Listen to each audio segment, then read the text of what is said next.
Welcome to the latest edition of RPPV News, bringing you stories from across the Mornington Peninsula. I'm Catie Sharp, and here are top items. A serial concrete dumper that plagued the peninsula last year has been caught and convicted. The Environment Protection Agency led a joint operation to catch the offender that involved 6 local councils, Vic Roads, Victoria Police and the Victorian Building Authority. The culprit was identified as a Melbourne man, Kashyap Shingari, who pleaded guilty to charges of illegally dumping tons of concrete at multiple locations across the state. Magistrate Richard Pitthouse called his behaviour extraordinary and said he would have given the man a custodial sentence if he could. Instead, he fined him $50,000, gave him 300 hours of community service work and ordered him to pay back all costs Mornington Peninsula and Catie councils incurred removing the slabs, as well as the EPA's legal costs. The Mornington Peninsula Shire welcomed the news of the prosecution, and Mayor Despy O'Connor added, "Let this be a warning to any would-be dumpers, you will get caught and prosecuted." You would be forgiven for thinking we were no longer in the middle of a pandemic if these images of Main Street Mornington last Saturday night are anything to go by. In this exclusive footage, an RPPV staff member came across alarming scenes of large crowds with no social distancing or masks, a mere 3 days after the last mini-lockdown ended. Let's help keep everyone safe by remembering to keep 1.5 metres apart and using masks when in a crowded space outdoors. A trial that looks at ways to reduce Buruli ulcer cases is being run on the peninsula. The Health Department has identified Victoria's highest risk areas as Rye, Sorrento, Blairgowrie and Kuruk.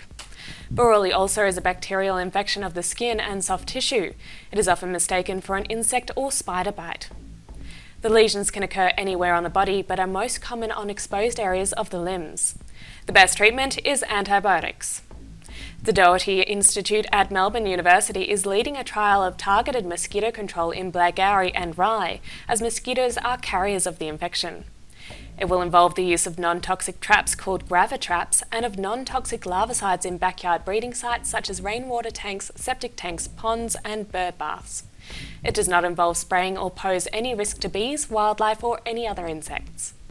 The study team is hoping to recruit 500 households and will start knocking on doors this weekend. The Doherty Institute said lessons learned from this study will inform Buruli ulcer control efforts worldwide. A report at this week's Mornington Peninsula Shire meeting revealed the new Yawa Aquatic Centre in Rosebud is due to be completed by the 4th of May. The project is running to budget and is now recruiting staff with a planned opening date of the 28th of May. Over 1,100 memberships have already been sold and more than 1,000 students have enrolled in the Learn to Swim program.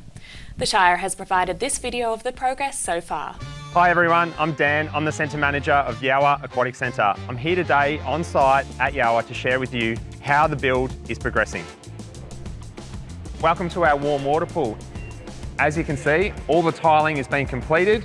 We have our sauna and steam room, which is currently being completed. We also have this amazing glass curtain that's going to separate the space to ensure it's nice and quiet.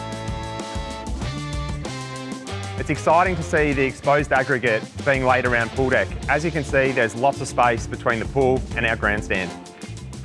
And you can see our boom has been installed here, which will separate our 50-metre pool into 2 programming spaces. The pool's also been tiled and will be filled with water later this month. The Aqua Play Zone has now been installed with 3 amazing slides that will provide hours of entertainment for the kids. Swimming enrolments are filling up fast. So you don't miss out, visit yawa.com.au. And now we're upstairs in the Health Club with 24/7 access and a whole range of equipment. Foundation memberships are now on sale. Go to yawa.com.au to find out more. The COVID-19 pandemic has impacted us all, but the good news is Yawa has still been able to progress even though the construction did slow down for a period of time. Project completion is scheduled for April and the centre is planned to be open in May this year. For all the latest news and information, follow us on Facebook and Instagram or visit our website yawa.com.au, which has the link to the project website. After extensive community feedback, Frankston City Council has made the decision to reintroduce the use of glyphosate for weed control. The council banned the herbicide last year but decided last week to reverse the ban after looking at the science related to health risks, the decline of the quality of parks and vegetation, and excessive costs. The council will continue to reduce chemical use and use chemical-free weed control techniques where practical, especially in playgrounds and preschools. Mayor Bolam stated that the decision will save ratepayers around $500,000. After a year's wait, the local footy season is nearly upon us. After missing out on the entire 2020 season, the Frankston Dolphins are preparing for 16 rounds of games for both their men's and brand new women's teams. They also got to test their new oval lights for the first time this week. RPPV was there and had the chance to speak with CEO Adrian Lloyd, who talked about the impact the club has on the local community and why they were missed so much. We're a community club and we're really active within the community. We get involved in, we're involved with 440 people, Christmas Day, disadvantaged people having lunch on the ground. We were heavily involved in that. We're involved with the domestic violence issues, that the 16 days of activism with our mayor. We've been involved with 3 charities in the area. We've got a schools program in the area. So we've established a women's side for the very first time. So we are really trying to be a leader in the community in our area and make a great contribution to the city. We're really looking forward to utilising our lights, hopefully for a lot of Friday night football. But the ability to actually turn the lux from 100 lux to 200 to 500 to 1,000 for television is just magnificent. And I know it's the envy right down from the MCG down. After the MCG, there's no lights like this. A renowned feeder for AFL squads, the Dolphins are looking for more players for their women's team. So if you've been thinking about stepping forward, now is your chance. We go now to the coming week's weather report with our most undead reporter yet, Vampy. Hey guys, it's me Vampy and I'm going to be your weather ghoul this week for the RPP News. Let's have a look at the weekly forecast.